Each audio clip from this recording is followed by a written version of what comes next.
the globe for, is there a message? No. Actually, ma'am, I have started recording, so you may. That's the ding sound. Okay. So these are the submarine optical cables which are ready for service by 2023, and it is through these submarine cables that we are able to communicate. Every time I go to an undergraduate class, and the first course of communication, you just ask the question to the class: how do you think you're able to talk to your friend in the US? You're taking a phone, you're making a phone call, dialing a number, and you're talking to a friend, WhatsApp call to the US. How do you think the signal is going? 99% of the people would say, yeah, my signal goes to the tower, from the tower it goes to the satellite, and from the satellite there is a tower in the US. And people still think that, a majority of learned people still think that phone calls, internet connections are established through satellite communication, which is not true. We know that. So every opportunity, please keep educating the students that optical communication, whether it's a mobile phone communication, whether it's connecting to your cloud, whether you're uploading photographs in your Google Drive or your own cloud drive, everything, the backbone is the optical communication, the submarine optical cables that is spanning the globe.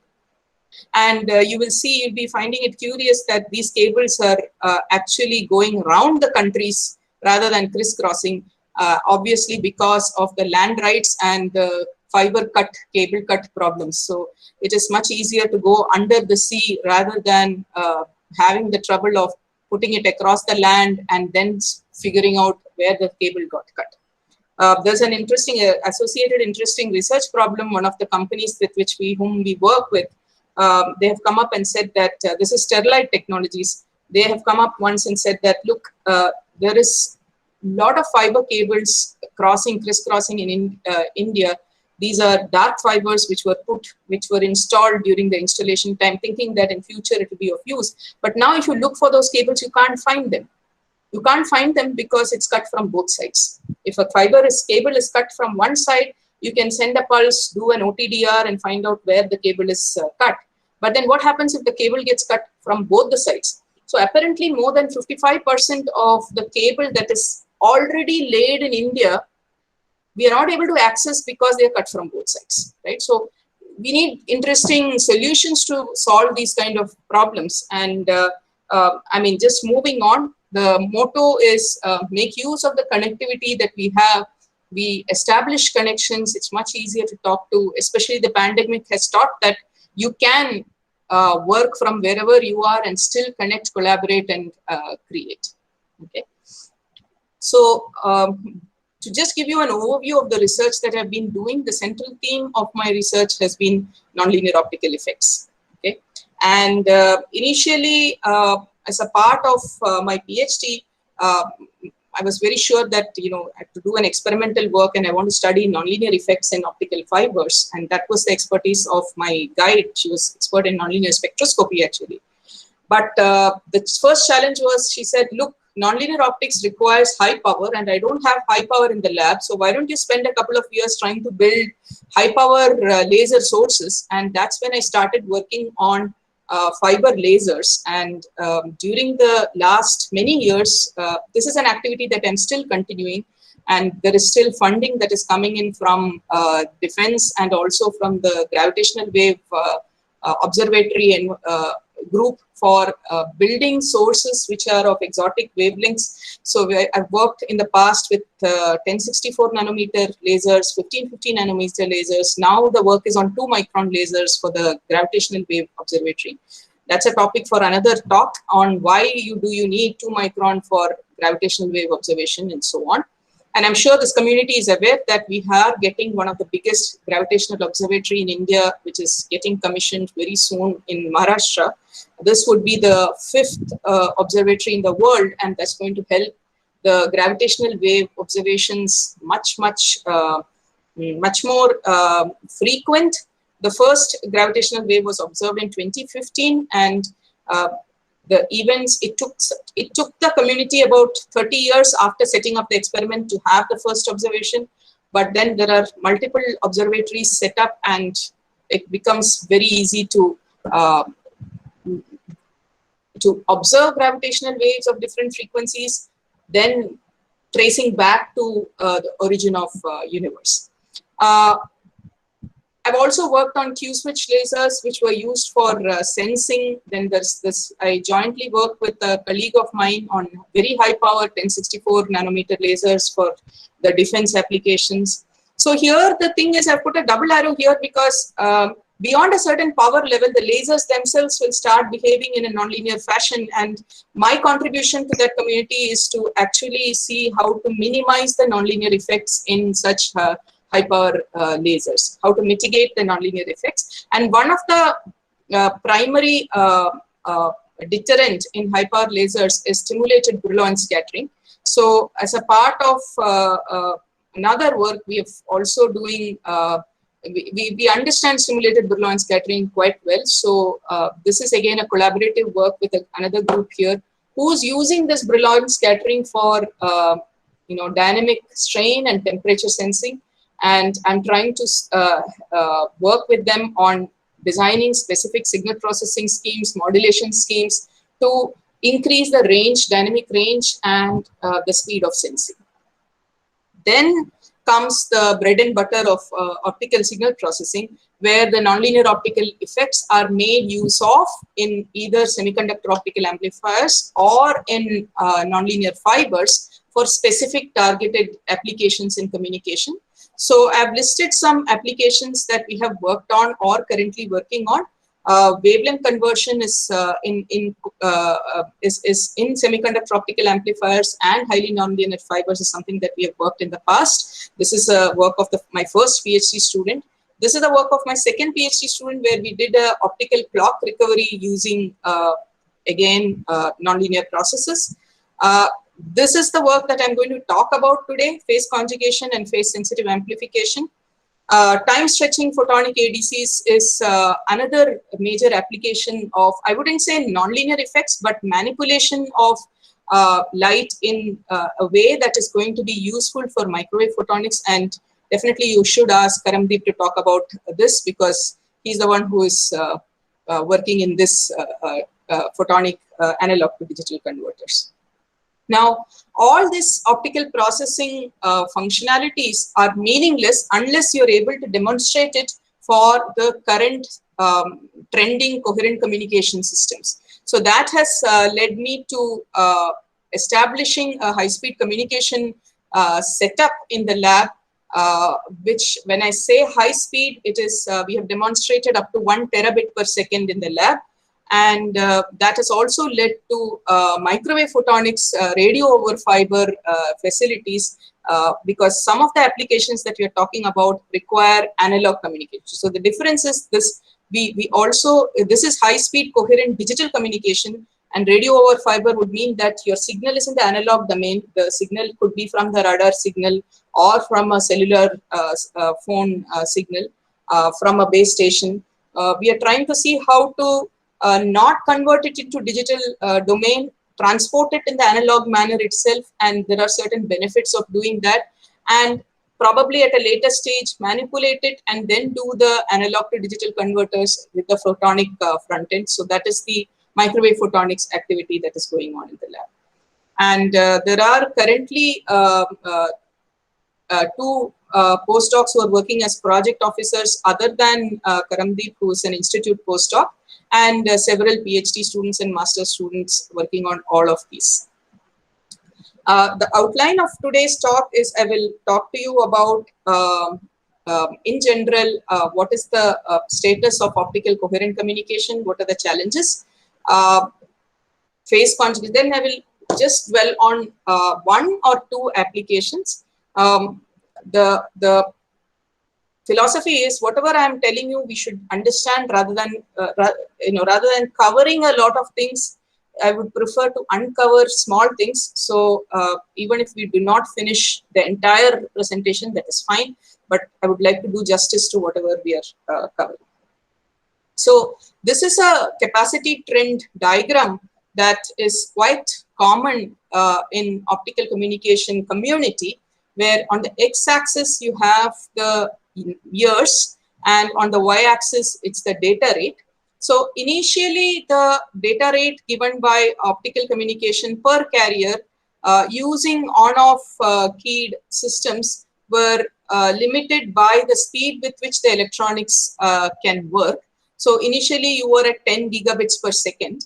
Then suddenly the beyond 1990 and in fact 1995-96 is when the erbium doped fiber amplifiers came into picture, and then there was a sudden boost in the capacities, and that is because we could implement wavelength division multiplexing.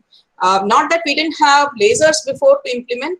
The erbium doped fiber amplifiers helped us to amplify all these wavelength channels simultaneously, and that suddenly led to the increase in capacity. So that is this part of the curve.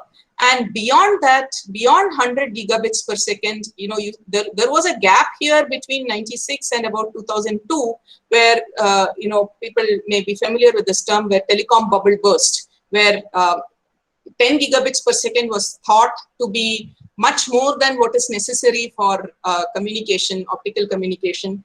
There was no internet or mobile phone so much at that time, but then the proliferation of videos, YouTubes and the Netflixes has resulted in a tremendous requirement for capacity. And then what happens is we could not, the research picked up again in terms of how to increase the capacity, and that is when the 100 gigabits per second and beyond started progressing.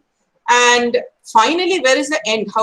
This is not really the capacity requirement. This is how the technology is progressing. At some stage, you're going to hit the fundamental Shannon limit, and beyond that, you have to really think about different ways of increasing the capacity. So the capacity increase has been possible initially with on-off keyed, which is on and off kind of modulation. But we know that by the year 2010 or so, coherent communication became the advanced, or the coherent communication started becoming implemented, or people started implementing coherent communication with QPSK.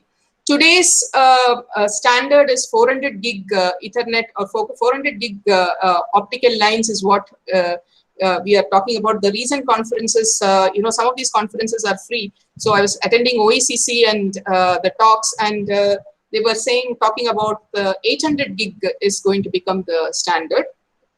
And so that is to increase the number of constellation points. You can modulate in amplitude and phase, that is amplitude and quadrature. And from year 2010, we've also started implementing polarization multiplexing, which means that you can carry two independent data streams in the X and Y polarization. So that will increase the capacity by a factor of 2.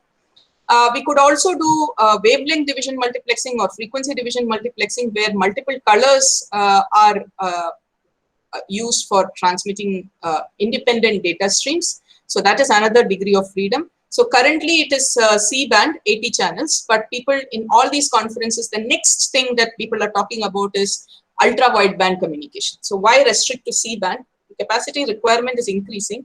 So you need to figure out how to pack more information in the same piece of fiber. So the next trend is to use what is called as ultra-wideband. You move to the left of C-band, which is shorter wavelengths, and even the longer wavelengths. So you do L-band, you do S-band, and all of that can be used for increasing the capacity. So watch out for this terminology, ultra-wideband communication. So that refers to increasing the wavelengths that are used.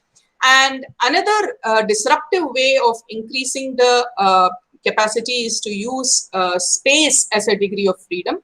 Again, this comes under two categories, what is called as using multi-core fibers or few-mode fibers. Now, few-mode fibers is a system where you use multiple modes to carry the independent stream of data. And you're able to do that because these modes are orthogonal in nature. So long as you choose an orthogonal basis set, you can use that basis set to transport information. In fact, Karamdeep has worked a lot on how to to find out what is the fraction of power that is contained in each mode after you communicate for a certain distance. So in a few mode, so we had a project on few mode fiber transmission. At the end of the fiber, all these modes are mixed, and you want to know what fraction of power is contained in the fundamental mode, what fraction is contained in the higher order mode, so that you can now smartly design your digital signal processing to demultiplex them.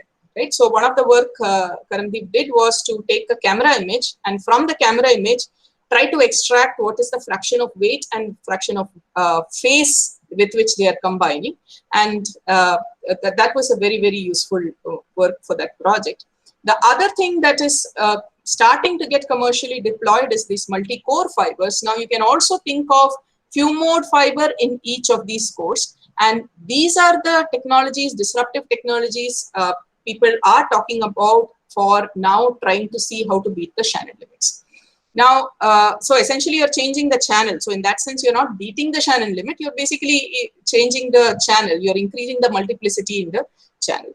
People are also talking about using not just linearly polarized LP modes. People are talking about using modes that do not inherently mix with each other. So these are these orbital angular momentum modes which have minimal mixing, and try to see how to use more and more orbital angular momentum modes for transmitting information. So these are kind of capacity trends, how the community is progressing. Where are we in IIT Madras in that? So in December 2016, we got a project from the Office of Scientific Advisor, Government of India on test for a test bed for 100 gigabits per second at that time, because there was no academic there was no test bed in an academic environment in India, and this test bed was actually installed to demonstrate high-speed communication along with quantum key distribution. So we have another group which is working on quantum science. In fact, we have a center of excellence in quantum sciences and quantum technology, and we share the lab, and we wanted to demonstrate how you can transmit quantum keys along with high-speed communication. From 100 gig, we moved on to, so this is about 256 gigabits per second, and 10 gig is actually the quantum key channel over 20 kilometers of standard single mode fiber. Then we moved on to 400 gig Nyquist WDM channel. We also established the first 6-mode space division multiplexing system. We did 84 gigabits per second. So individual baud rates are small, but we did 2-mode transmission. 2019 December is when we had terabit per second transmission. Beyond that, it is mostly scaling in terms of terabits per second, super channel and coherent OFDM transmission. So here is what we are currently at: 1 terabit per second coherent OFDM with polarization multiplexed 64 QAM transmission, and at 168 gigabits per second few mode fiber transmission. So this is where we are in terms of the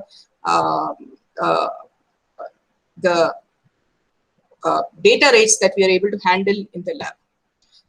So what is a challenge actually as you keep increasing the data rates? So the reason why coherent communication is difficult in optical communication, but it is very easily done in wireless communication, is because of the first reason for this impairment, which is if you compare the RF oscillator on which your wireless signal is modulated with that of a laser oscillator, we have to admit that the laser oscillator is really a, I would say, a crappy source of oscillator, very bad source of oscillator. Even though in your high school or in college we learned laser is a highly monochromatic light, the monochromaticity is not good enough for coherent communication, right? So what happens is there is a natural line width for the laser, because of which there is a phase noise, and because of the phase noise, the constellations that you are transmitting.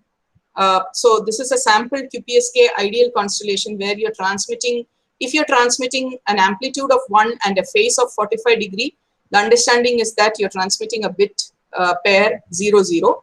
Similarly, 0, 1, 1, 0, and 1, 1. So when you're transmitting QPSK, you're basically transmitting 4 phase levels, right? Same amplitude level, 4 phase levels. But this is in the ideal case. But suppose you take a laser which has a phase noise where the phase of the laser, even though it is supposed to be coherent and it is supposed to be monochromatic and so on, unless that coherence is maintained over certain number of symbols, you cannot extract the phase that you intended to modulate. You intended to modulate 45 degree, but let's say the laser oscillation itself was drifting much beyond 45 degree over your symbol duration. You cannot establish communication because your intended 45 degree is getting smeared by the laser phase. So the biggest source of impairment in a coherent communication is the laser phase noise. So the constellations which were supposed to be ideal 4 points gets spread out like this, and when it gets spread out beyond a certain quadrant, your information is lost. The other issue is that you know that for extracting the phase, the only way of extracting the phase is only foolproof way of extracting the wave phase is through an interference. So I transmit a signal which is having a certain phase, but how does a receiver know that it is the same phase, or how is the receiver going to extract that phase? So what it does is the receiver also takes another laser, interferes with this transmitted signal, finds out what is the interference, and we know that the interference intensity is dependent on the phase difference between the two sources. So the interference output is what is going to tell us the phase. But if the transmitter laser and the receiver laser is not exactly identical, let's say there is a frequency offset. A frequency offset is an omega offset. In time, if the phase becomes omega times time, omega t is the phase, and as time progresses, the omega t goes on increasing, which means the phase goes on increasing. So that results in a rotation of constellation, right? So instead of having 4 points, what you have is a circle. So you wanted 4 points, but what you end up getting is a circle. So you should be able to figure out how to extract these 4 points from the circle. The other impairments are because of the channel, and the first most dangerous impairment is the chromatic dispersion. Different colors transmit, as they transmit, they propagate with different speed, and because of that, you know that there is a symbol spread. Symbol spread means that you wanted to send only one amplitude, but the symbol is spreading, so you get all the amplitudes, and so the constellation becomes full. Then there is polarization multiplexing, polarization mixing. You send the information into orthogonal polarizations, but the information in one polarization is going to fall on the other and vice versa. So what you get is mixing. So this is how the constellation looks like if a 4 point undergoes polarization mixing. Then there is polarization mode dispersion. The two polarizations do not transmit together. They have a walk-off. And then there is mixing. So that results in this kind of constellation. And of course, not the least, but the last effect is nonlinear effects, because of which there is, because of the self-phase modulation, there is a change in the phase, the gamma PL, the nonlinear coefficient times the power times length. That is the additional phase that you're introducing, because of which the phase gets distorted. So all what you wanted was to transmit 4 constellation points, and this is all the effect of each of this. Now imagine all of them are not acting independently. All these impairments are acting together, which means at the end, you will get one completely smeared, botched constellation, and you have to figure out how to extract or undo these impairments. But the good thing is that you know the exact physics of each of these. So you can use your physics to work out smart digital signal processing to extract the information from all these received constellations. Now, there are specific digital signal processing algorithms, and out of which, from our experience, what we find is that this dispersion compensation and the nonlinearity compensation are the computationally most expensive. Why am I worried about computational expense here? Look, this impairment correction has to happen live. As the data is being transmitted, you get the receiver. The receiver can't, you did the transmission at 800 gigabits per second, But if the receiver is going to take, let's say, 1 minute to process the data, there was absolutely no use of transmitting it at 800 gigabits per second. So latency is becoming a bigger problem. So if you have more number of operations to be carried out, multiplications, Fourier transforms, operations to be carried out, it means that it will lead to more latency. Not just the latency, it's going to lead to more power consumption, and you want to reduce the power that you're consuming. And that is where an optical process is going to, or an optically aided signal processing is going to help you. So here is the test setup in the lab. It's a photograph from the lab where you see this is the arbitrary waveform generator which we are using to generate all these constellations. Then you have the transmitter, which is a laser and an IQ modulator. We emulate a long haul system by loading a noise in the data transmitted using our own homemade setup for noise loading. Then here is a receiver and followed by analog to digital converters. And here is the front end for this analog to digital converters. And you can see a result of a 16-QAM transmission experiment in this. So I really welcome people who are interested to carry out experiments to visit our lab and do your experiment, because this setup is not it's quite expensive, and it took us a lot of effort to actually not just get this setup, find money to get this setup, but also to keep maintaining this setup. So I would really use this opportunity to welcome anybody who is interested to come and try your algorithms or run your experiments with this setup. We'll be happy to set it up for you.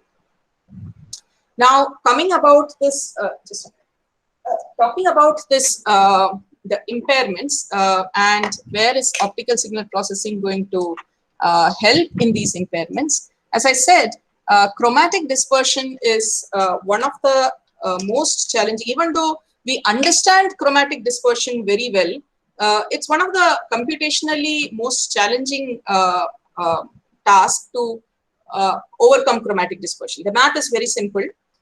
So you have just a quick primer. You send 101 through a standard single mode fiber. The pulse broadens because of this, and as a result of, let's say, just even 30 kilometer of fiber, you see that the constellation that started like this is becoming like this. And so this is typically what you get in the receiver. So if you take a transmission at 25 gigabaud, the symbol duration is 40 picoseconds. For a 100 kilometer fiber, the pulse is going to just spread. This is dispersion in picosecond per kilometer nanometer multiplied by 100 kilometer multiplied by the the spectral width. You will get 680 picoseconds. So the symbol duration was 40 picoseconds, but after it transmitted 100 kilometer, you get 680 picoseconds, which means the information from one symbol is spreading to 17 neighboring symbols. So you need to redo that. And redoing that is actually quite simple. The propagation model for a pulse is this, which is basically telling you that the second derivative of time times beta 2 is the rate at which the pulse is, the pulse amplitude and phase is evolving. So if I know the beta 2 of the fiber, and if I know exactly my pulse structure, I can actually work out a transfer function. So this transfer function is nothing but the same equation written in the frequency domain. So del by del t is replaced by j omega. So del square by del t square is replaced by j omega square, and it's just this, right? So this is the frequency domain transfer function. And what would be the equalizer? If you see this transfer function, it is an all-pass filter. It is like an all-pass filter, right? There is no amplitude here. It has only a phase response. So it just has to be inverted to get a frequency domain equalization, which means all I need to do is I find the FFT of my received signal to convert it into frequency domain, multiply that FFT with this frequency domain equalizer, and then do an IFFT, inverse Fourier transform. I get my symbol back. Because all what has happened is just the phase got distorted. So you know exactly by how much is the phase distortion is. So you can just invert the operation. So this is very, very easily said than done, because it is very computationally expensive. Why is it computationally expensive? This Fourier transform, fast Fourier transform, IFFT operation is computationally expensive. So that is one reason why chromatic dispersion, people used to use dispersion shifted fiber, dispersion compensating fibers and so on, but dispersion compensating fibers will not work for all baud rates. These days we are talking about elastic optical network where all kinds of baud rates are present in the signal, and they won't work for different baud rates. So you would need to do something in the digital domain. Now, the other source of impairment is nonlinear effect. So again, I'll try to give a different perspective here. Let's say you want to increase the capacity. So you can say I can go from single polarization QPSK to polarization multiplexed QPSK. That will increase the capacity. And if that capacity is not sufficient, I will go into 16 QAM constellation. So that will transmit 4 bits in one symbol. So my capacity is increased by a factor of 4. And then I would also use polarization multiplexed 16 QAM. So my capacity will increase by a factor of 8 and so on. But what is it that you're losing when you're going from QPSK to 16 QAM to polarization multiplex 16 QAM?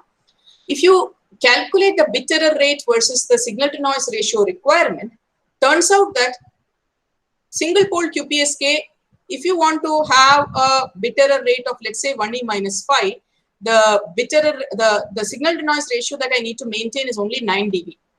But to have the same performance in a 16 QAM, you will need to maintain, in a polarization maintain 16 QAM, you will need to maintain something like 18 dB or 19 dB of signal to noise ratio. Why is it so? Because the constellations are, you're going to use more discrete points in the constellation space. So if the signal is very noisy, it becomes very hard to distinguish the constellation, which means that higher and higher constellation points will require more and more, better and better signal to noise ratio. Okay, so increased signal to noise. So how do you increase the signal to noise ratio? It's a signal to noise ratio. Noise, you can't do anything about it. So all what you can think of is immediate thing you can think of is increase the signal power. So I have a certain SNR here. I want to get a better SNR. You can't do anything about the noise. So you increase the signal power. So increasing signal power is a solution to improving the SNR, which is what the wireless community does, subject to the fact that it is safe to human beings. But you cannot do that in the optical fiber, because as you increase the signal power, the refractive index becomes a function of, or refractive index is anyway a function of signal power. But as you increase the signal power, the intensity, which is actually the ratio of power to area, that increases, and that results in self-phase modulation. And that is where higher constellation becomes very difficult in optical fiber communication. So, in fact, there is, in addition to the Shannon limit is written for a linear channel. There's something called as nonlinear Shannon limit, which means as you increase the SNR, Shannon capacity theorem tells us that the spectral efficiency goes on increasing. But in an optical fiber system, as you increase SNR, beyond a certain SNR, the capacity starts decreasing. Why is that so? The same thing. As you start increasing the SNR, the nonlinear effects come into play. And because of that, you have all these self-phase, cross-phase modulations. And because of that, you will not be able to recover your signal, and so your capacity starts falling. Right? You can think of complex algorithms to compensate for the nonlinear effects. That's a very good area of numerical computation simulation work. People have started using, machine learning algorithms, reinforcement learning algorithms to compensate for the nonlinear effects. But we are looking at asking a slightly different question. Can we compensate for dispersion and nonlinearity in an optical manner without resorting to the digital signal processing? And of course, the answer is yes, because if you just simply write the math of dispersion plus nonlinearity, this is the effect of, this term tells you the effect of dispersion, the second term tells you the effect of nonlinearity. The simplest solution we can think of is use a phase conjugation stage somewhere in the middle of the fiber. So the signal has to get conjugated, right? If the signal is A, I will have to do something in an optical medium which will generate A conjugate. If I'm able to do that, in the rest of the fiber, it is an A conjugate that is propagating, And because A conjugate is propagating in the rest of the fiber, what will happen is everywhere, if this equation is conjugated, it means that the beta 2 acts in the opposite way and the gamma also acts in the opposite way in the second section of the fiber. So the second section of the fiber is now, you can think about it as a self-healing mechanism to compensate the phase added because of dispersion. So if the dispersion in the first section of fiber has added a phase of, let's say, 180 degree in one direction, the second section of the fiber is going to add a phase minus 180 degree, so that you are completely optically healing the impairments because of dispersion and nonlinearity. Okay, so what is required is to build a very nice optical phase conjugation system. Now, is it possible to do that? Yes. In fact, the first ever published experiment in nonlinear optics in the 70s is on an optical phase conjugator. I mean, they called it second harmonic generation and higher harmonic generation. But all this, if you look at the higher harmonic generated frequencies, for example, you take a pump and a signal and you mix it in a nonlinear medium, you get an idler, you get a conjugate. You call it conjugate because you have, in fact, you have additional frequencies generated. You have 2 omega p minus omega s generated here. I'm calling this conjugate because you see here, it is minus omega s. So if you write the phase, it will be minus phi s. The moment you have minus phi s, you have generated a conjugate of the signal phi s. And you also have this idler, which may or may not be of use for you. Okay. So if I can do this process, if I send my signal into a nonlinear medium with a pump in, I can generate a conjugate. And the conjugate has to be propagated through the remaining length of the fiber. And then I can compensate for the dispersion and nonlinear effect. But I have to put in some conditions because I'm planning to use this in an optical communication system. So it has to be compact. It cannot be like a big bulky free space nonlinear optics crystal I can use. It has to be compact. It has to be energy efficient because I don't want the stage to consume energy because I'm competing against digital signal processing and the energy consumed in the digital signal processing systems. It has to be modulation format independent. It should work for QPSK, 16 QAM, OOK, and so on. It has to be wideband, meaning I could today have it in C band, my signal could be in L band, so it should have wideband behavior. And it should not degrade the OSNR of the system. My signal to noise ratio should not get degraded by doing this process. So I'll pause here and wait for any questions if you have. Yes, please. Anybody have any questions? You may raise your hand and I may ask your name. You may, ma'am, proceed if you want. You may continue, please, ma'am. Okay. So once we have established that this optical healing is possible, now we are in the lookout of this nonlinear medium which can do all this so that it will be sensible for us to use it in a communication system. So what have people done in the past? People have used for phase conjugate, in fact, phase conjugate generation for aberration correction in astronomy is very, very popular, right? So there, what people have used is free space crystals. So in any nonlinear medium would work. So the possible candidates are periodically poled lithium niobate. You could have nonlinear semiconductor optical amplifiers. You could have silicon photonic, silicon nano waveguides, which have started doing phase conjugation nonlinear properties. You could also have highly nonlinear fiber. Out of all this, I personally have experimented with PPLN, SOA, as well as highly nonlinear fiber. See, all of them are excellent nonlinear media, but remember, we want to have these requirements. So you primarily are looking for a solution which is kind of plug and play solution. Right? So you want something, a fiber-based solution is good because it fits in nicely into the fiber environment, but the powers required to initiate nonlinearity in the Chi3 process in a fiber is very high. You need 3 or 4 watts of power to get some very good conversion efficiency. So if you kind of compare the efficiency, power required, and the flexibility for photonic integration and make it very compact, turns out that semiconductor optical amplifiers are the ideal candidate There are some issues with that we will discuss, but which is why we picked SOAs for all our signal processing applications. We are also doing experiments with highly nonlinear fibers because of some other specific advantages. But currently, we are working on SOAs. There is a center of excellence for photonic integrated circuits in our department. And with them, I'm trying to work on silicon photonic waveguides for nonlinear optics. As of now, the efficiencies are not very promising, but we hope to get the device design and device fabrication better to make sure that we are able to use silicon waveguides also in future. Now, what's an SOA? It's basically a PN junction with an active medium in between. It has a broad emission.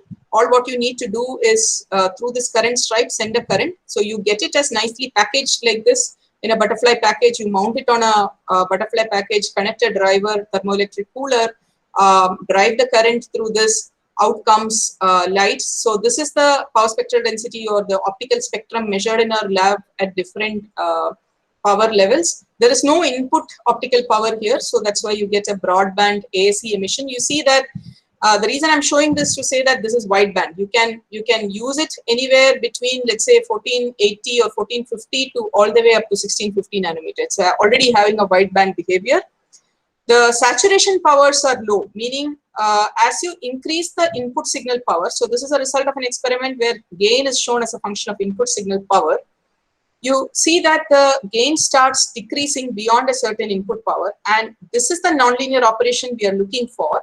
And the power that is required, the signal power that is required to saturate the SOA is of the order of, you see, if you want to operate in the deep saturation regime, you need only 0 dBm power, which is 0 dBm is 1 milliwatt of power.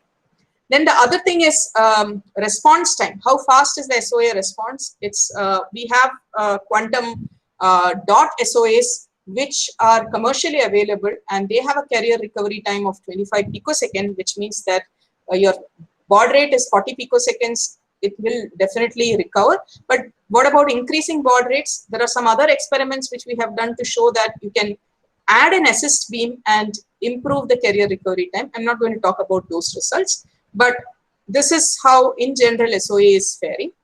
And why is an SOA generating a conjugate?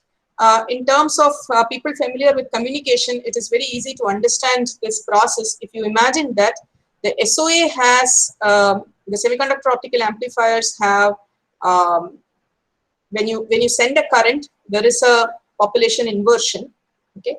In that, if you send a combination of signal and pump, omega p and omega s, at a small frequency spacing in between, the carrier density, the inverted population, will now start responding to these frequencies, omega p, omega s, but these are terahertz frequencies, so they can't respond to terahertz frequencies, but they will respond to the beat frequency, the difference between the two frequencies. So omega p minus omega s is the beat frequency. So you see that the carrier density actually starts having a oscillation at this beat frequency.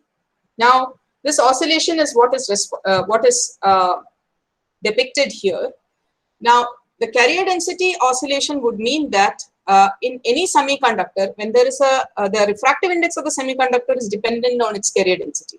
So when the carrier density is oscillating, it means that the refractive index is also experiencing an oscillation. At what frequency? At this beat frequency, which means I can represent the refractive index as an average index plus a modulation. Okay, so now you can imagine that the pump and the signal is experiencing this refractive index modulation. And we know that refractive index is directly related to phase, which means the pump and the signal is now experiencing a phase modulation. Now, a pump which is experiencing a phase modulation, at what frequency is it experiencing a phase modulation? At the frequency omega. Now, if you think about a pump which is experiencing a phase modulation at a frequency omega, it is going to generate two sidebands at omega p plus omega and omega p minus omega, right? And one of that is falling on the signal, which is not shown here. And similarly, the signal is also experiencing a phase modulation. One of them is falling at omega s plus omega, which is falling on the pump, which is not shown here. But there's also a component which is at omega s minus omega. Now, if you substitute for this omega here, this comes out to be a frequency 2 omega s minus omega p, and this is at a frequency 2 omega p minus omega s. Now, this is the conjugate that we are looking for, and we discard the rest, right? And all this description that I told you is not dependent on modulation format. So the whole process is not dependent on modulation format or on the bit rate. So how good is this phase modulation is decided by how good is my refractive index oscillation, and that is in turn decided by the current, how much inversion I'm able to generate, and also the detuning, which means as the omega goes on increasing, it means that the system will start becoming sluggish, in the sense that as omega goes on increasing, it means that the carrier density has to oscillate at much higher frequency, because as this omega goes on increasing, the beat frequency goes on increasing, which means the carrier oscillation has to happen at that high frequency, and beyond a certain point it may not respond. So you will start seeing the process decaying as your omega starts increasing. Okay, so this is a simple experiment which we did to estimate how much is the noise transfer. So here is a pump, here is the signal. You added some noise, because this is what happens in a communication system. The signal comes in with the noise. It goes into the SOA where this phase conjugation process is happening. We are measuring the signal to noise ratio at the output and also at the input. And we are also processing the data. So you will have, this is IQ transmitter, so it is transmitting QPSK data. And so we are also doing a demodulation process. We are using what is called as a partially degenerate scheme, where you have a pump and a signal and the conjugate is generated here. Now, the phase noise, the laser line width plays a role here also. The pump has a line width of, let's say, 100 kilohertz. The process of this multiplication results in the line width of 4 delta FP plus delta S. If pump is at 100 kilohertz line width, and the signal is also 100 kilohertz line width, your conjugate, just because of this multiplication process, actually gives you a line which is 400 kilohertz, 500 kilohertz line width. So inherently the process is noisy. You can't do anything about it, right? We change the detuning and we try to see the performance in the continuous wave and also modulated condition. So this is a continuous wave condition where the data is not modulated. So the blue line here, so x-axis tells you the detuning, how far away is the pump from the signal. As you keep changing the detuning, so at zero detuning means the pump and signal are exactly falling on top of each other. There is no beat frequency, there is no conjugate generation. But as you keep moving them, the conjugate starts coming up, and you see that beyond a detuning of about, you see that about 150 up to 150 gigahertz detuning, it is almost flat. The gain in the conjugate is almost, this is the signal gain, but this is the conjugate conversion efficiency. As I said, as you keep on increasing the omega, the process becomes more and more inefficient, and so the conjugate conversion efficiency starts dropping. And this happens on the other side also, where the pump is and the signal are interchanged. The thing to notice is that here at the center there is a gain asymmetry. So this is a signal gain. This gain is kind of asymmetric. What is the consequence of this gain asymmetry? It will have some consequence not in the phase conjugation process, but if you're trying to use the same process for signal gain, then you see that the gain that you get on either side is very different. The conversion efficiency is definitely greater than 0. So conversion efficiency is the ratio of the conjugate generated divided by the input signal. That is greater than 0 because SOA is an amplifier also. And here is the result where you had QPSK data. So you see this is the pump. Here is the input, the dotted line. This is the signal that is modulated. And the output is shown in bold line. So in the output, in addition to the signal, you have the conjugate also generated. And these are shown for different power levels and different signal to noise ratio conditions. So if you measure the output signal to noise ratio versus input signal to noise ratio, remember our condition was that the SOA should not degrade the signal to noise ratio. So it's supposed to be, if there is no degradation, this line should have been along at 45 degree. But what we are seeing is that the conjugate signal to noise ratio is becoming smaller at higher input signal to noise ratio. And this is because of the phase noise that I talked about. But this is not a problem as far as communication system goes, is because in QPSK, for instance, the operating signal to noise ratio is between 9 to 20 dB, right? So in that range, you see that the output OSNR is almost similar to that of the input OSNR. If you look at the data quality, you see that the penalty, when you plot the BER versus SNR, the blue line shows just back to back, red is signal is falling on top of the blue line. The conjugate, depending on the phase noise of the laser of the pump laser, you will see that there is a phase noise penalty, and that is again can be minimized if you use a pump laser of very narrow line width. But for the lasers that we had, it was showing a penalty of 1 dB. Okay, so you can generate the signal, you can generate the conjugate with the amplified signal and conjugate with the same process without degradation of signal to noise ratio in the range of OSNRs that you are using. Does it work for the entire frequency band? Yes. So these are results for different operating wavelengths.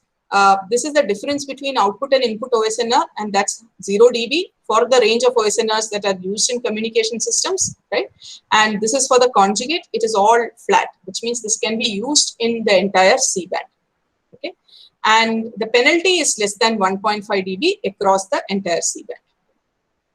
Can it work for now the real test? Can I do DSP-free dispersion compensation? Can I carry out dispersion compensation using this process without any signal processing? So you start with 21 gigabaud QPSK or 16 QAM. This is the span, the first span of fiber, 50 kilometer. Here is where you're doing optical conjugation in the mid-span optical conjugation. So you see at the input of the conjugator, you have the signal, you have the modulated signal and the pump. At the output of the SOA, you have the pump signal and the conjugate that gets generated. You put a tunable bandpass filter and filter out the conjugate, passes through the second span of fiber. So here is the filtered conjugate. It goes through the second span of the fiber.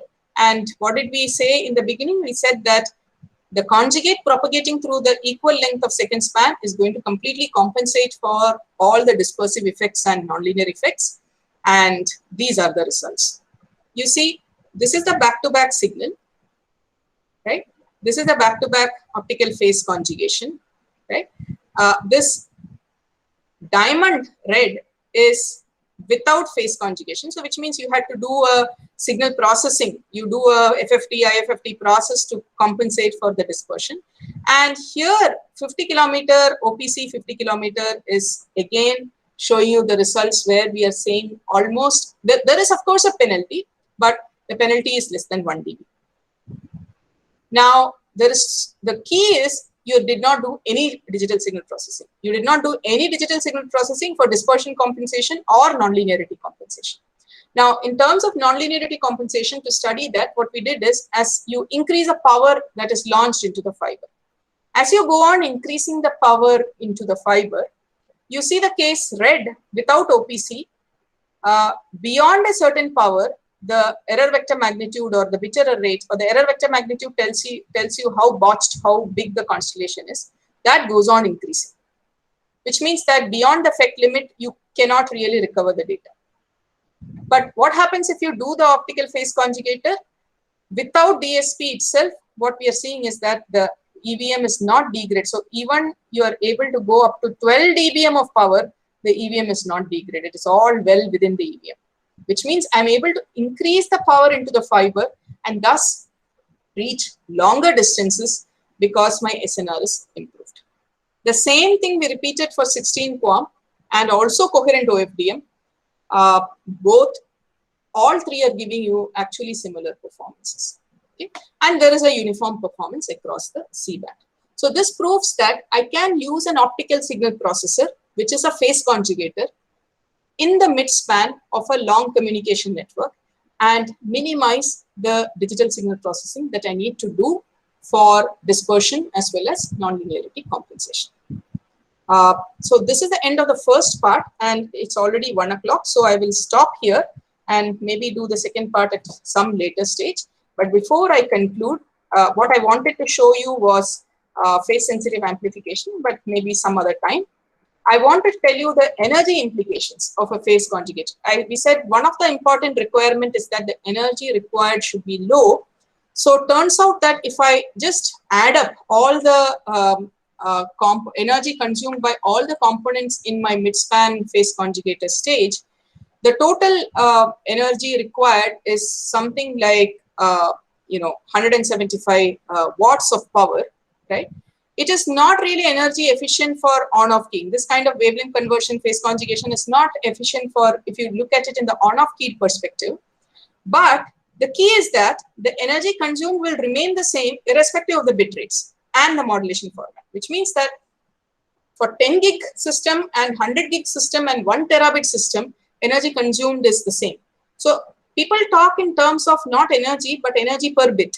So as you go on increasing the bit rate, what happens is the energy consumed per bit will start coming down. And that is where all these optical signal processing will now suddenly start becoming more and more relevant, not for 100 gig or 400 gig. Maybe when we go to 1 terabit and above data rates, all these optical signal processors will be much more efficient than the digital signal processor, right? So increased number of DSP is required for advanced modulation formats. And of course, the energy required for optical to electrical to optical conversion will keep on increasing as you increase the data rates. Latency requirements will keep on increasing. But as far as the phase conjugation is concerned, latency remains the same irrespective of the modulation format, irrespective of the bit rate. And that is where this scheme is going to be much better. So to conclude, I explained to you some challenges in coherent communication and told you what are the requirements, and I explained to you one example of SOA-based signal processing for dispersion and nonlinearity in the system. I did not explain to you phase conjugation, but that is okay. So here is the team that is current set of students here. And my thanks to all the students, because they are the ones who are really working hard to make all the experiments and results happen. And thanks to funding agencies who time and again have faith in me and fund the different projects, different collaborators from different institutes who have been very kind to support some experimental work which we have not been able to do here. We have gone to the collaborators lab and do. And thank you. There are project PhD positions available, so let me use this as a bit of an advertisement also. So please write to me if you're interested in the kind of work that I have done. I'm also using this opportunity to advertise the fact that I'm working very closely with the IEEE Women in Photonics group, and we are coming up with some 2 or 3 initiatives which is going to get announced in IPC. We have recently called for volunteers. We are setting up a task force to make that happen. Globally, we are envisaging some certain schemes, not just for women, it is an inclusive scheme. So we are looking for volunteers in the task force. You would have received an email from IEEE regarding joining the task force. If you have not received, please let me know, I will forward that. Please volunteer for those activities, and thank you. And here are some of the people who live with us in IIT campus. So regular times, normal times, I would gladly invite you to the campus, but maybe not this year, next year, to come to campus, visit the lab, run collaborative experiments in our lab, and that way we can integrate and work with each other much better. Thank you. Thank you so much, ma'am. It was a nice presentation, and it was easy to take the components from the software and put into the workstation and combine, make a link, the link and take the results. But you have shown very important results, like experimentation results. Then after that, you have presented semiconductor optical amplifier, how it actually works. And you have well explained the constellation diagram. I mean, I didn't know that how can I explain, but now I know that how can I explain in my further talks. Thank you so much for this, and also thanks for allowing us to like visit your lab and do like collaborations with you. And I also would like to thank Dr. Karamdeep Singh and uh, uh, thank you so much, Dr. Karamdeep. You like make us proud that you are working good in IIT Madras for the good future ahead. Good luck. Thank you, And sir. now I would like to request our former head, Dr. Manjeet Singh Kamra, to share a few words. Dr. Manjeet Singh Kamra, sir.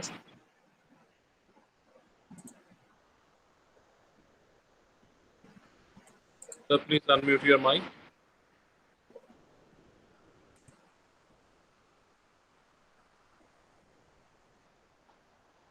Sir, please unmute your mic.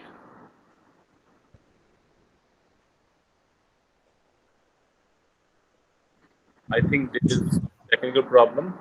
So now I would like to request Dr. Lavkesh for the vote of thanks, please.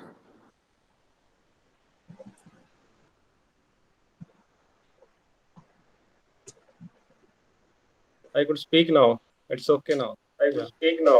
It's okay now. I will speak now. It's okay.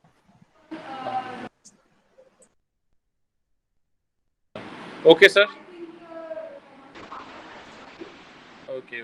Dr. Bhamra, please continue, sir. Yeah. So it was a wonderful talk because it is in the field of my research area, because I was working in some of the topics which you have mentioned in it. And I would say it's quite interesting. That's why, because we have seen or revisited the points where we were studying, and we have gone to the depth of the things. And the thing which I admire here is that you have the setup, you have the things in practical, and you are doing, and the students they are also doing practically. Of course, we want in long term association with the department, so that our students, one such student which is representing our department is already with you, and of course he might have impressed you, and I hope that in the coming years more students will come to you and from our institute, and will definitely contribute towards this field. And I'm really thankful, grateful for your wonderful talk and taking out time for us. And at the same time, when I feel another organizer here, the first time I met her after a break of 15 years. She is Dr. Inderpreet, and she was my colleague at one institute. And just seen after a break of 15 years. Yeah, it is really a good experience, and emotionally I feel touching to the particular faculty member. I want to know more about from the Inderpreet what she is doing, and I will definitely contact with her in the following days. And the at the same time, this is the concept which we took forward, that our students, our faculty members should come forward, get updated, and be always in touch with the new trends. And that could only be possible if we come across with the higher institutes, and we remain in touch with those faculty members who are working in this field. So on those lines, this is a program which have entered into the 6-7 stages, and we have already undergone through it. And I'm really grateful from my core of my heart to Dr. Manpreet Mannaji, that he is taking pain and coming again to us and giving us opportunity to enlighten our students. This is the new thing which I have done in the background, that I have made one thing. I have tried to make this Facebook live, and I tried it, and I was successful. And the coming days, so that more and more users or the spectators, listeners could be arranged. So we will do it in a better way in the coming lecture series. in the overall, and I'm grateful that for our faculty members from the technical team, Dr. Simranjeet, Dr. Lokesh, and the student members. Of course, they have done wonderful that they have arranged and took pain to arrange the things. And with these lines, I also congratulate Dr. Ranjit Kaur, head of the department, that you are continuing in the way which it was earlier going on. I hope in the coming days we will come forward to a better, you say, faculty members, better updated faculty member, better knowledge in our department. Thank you. Thank you. I complete with this. It's over to Simranjeet. Now he can continue as. Thank you, sir. Thank you, Dr. Bamra. So, if anybody have a question, you may raise your hand over Google Meet. Then I will ask you. I will tell you a name. Then you may ask questions. Anybody have question, please? Or you may contact Dr. Deepa via email if you want. And you can also send me an email. Then I will request Dr. Deepa to answer your queries because we are already late now. So now I would like to request Dr. Lavkesh.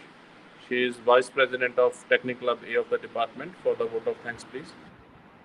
I see a hand raised from Vasif. If there's something very quick I can address. Good afternoon, ma'am.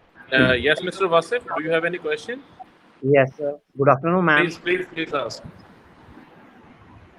Good afternoon, ma'am. Good afternoon.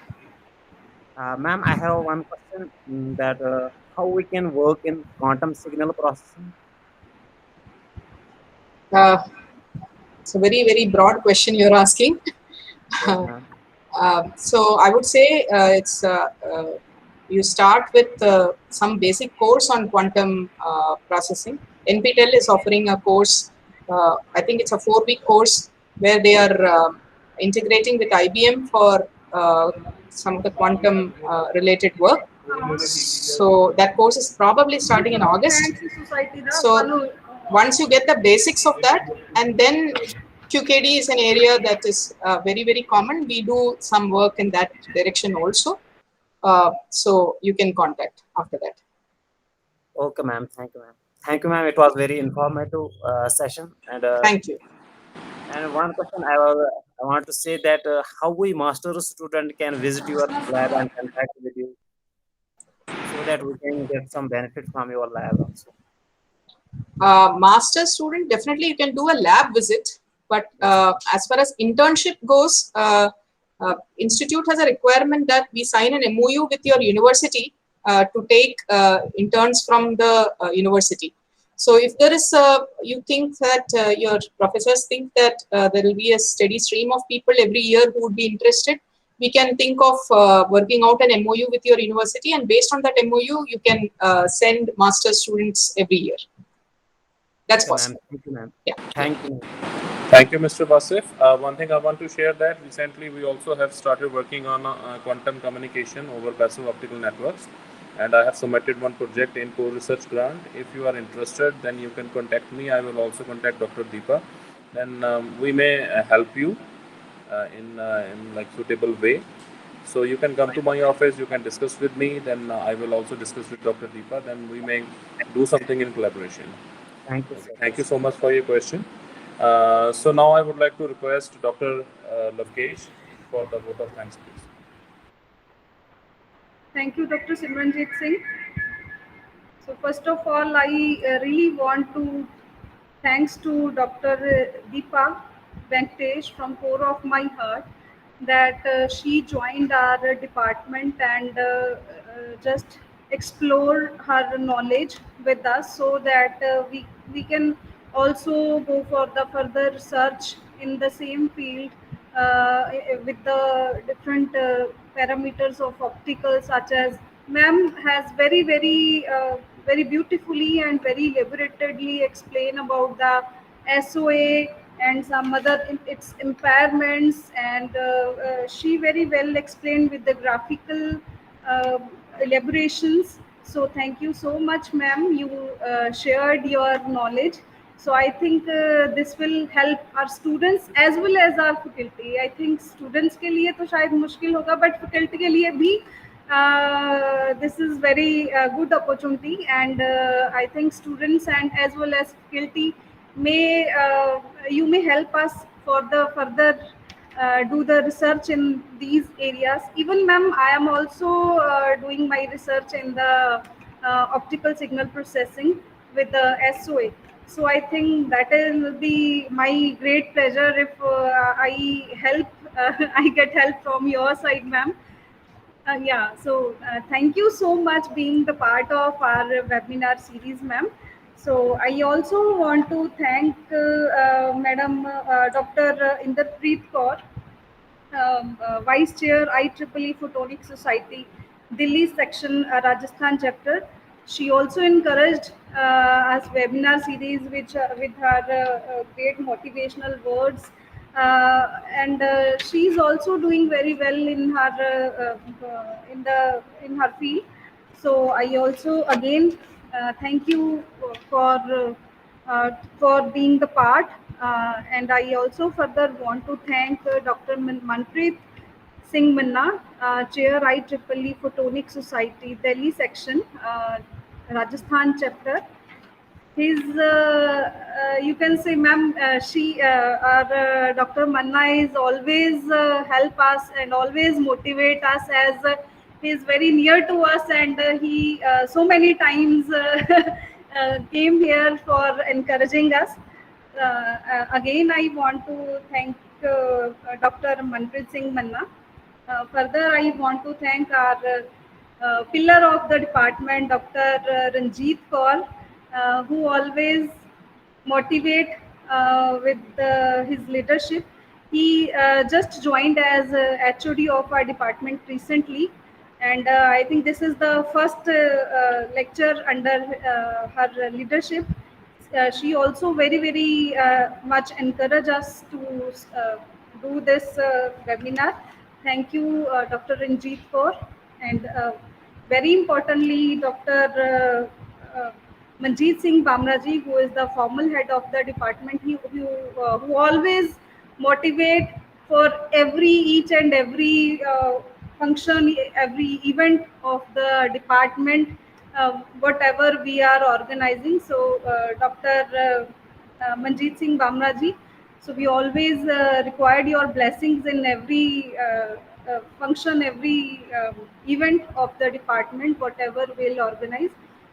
And also very importantly, I want to thank our very important audience who patiently get their knowledge, increase their knowledge by getting the knowledge from the very ma'am like Deepa Venkatesh, who gave us a very huge amount of knowledge. So thank you so much everyone for being the part of our webinar. Thank you so much. Thank you, Dr. Lokesh. So, ma'am, it's a pleasure, and also I will plan to organize another talk of yours, because there are a few slides who are pending to discuss. I want to learn. So I will email you, ma'am, whenever you will have time. Please reply to your time and your day, and then I will organize your second session for the technical talk under the technical webinar series. And again, I would like to thank all the participants, faculty members, students, the other organizer, technical team A, who helped me to organize this event. And I want to share that Dr. Bhamra has started this technical webinar series, and Dr. Ranjit is continue this series, and there are many other opportunities with us to organize. I have contacted many other professors. Even I have contacted Dr. Govind Agarwal. Soon we may see him in coming lectures. And Dr. Agarwal is my postdoc supervisor, ma'am. You may know that. So, okay, thank you so much, ma'am. So we will see you soon. Thank you so much for sharing your knowledge. And in next month, or maybe next to next month, whenever you will have time, we'll see you again. Thank you so much, ma'am. Take care. Have a great day, ma'am. Thank you. Thank you so much. Yeah.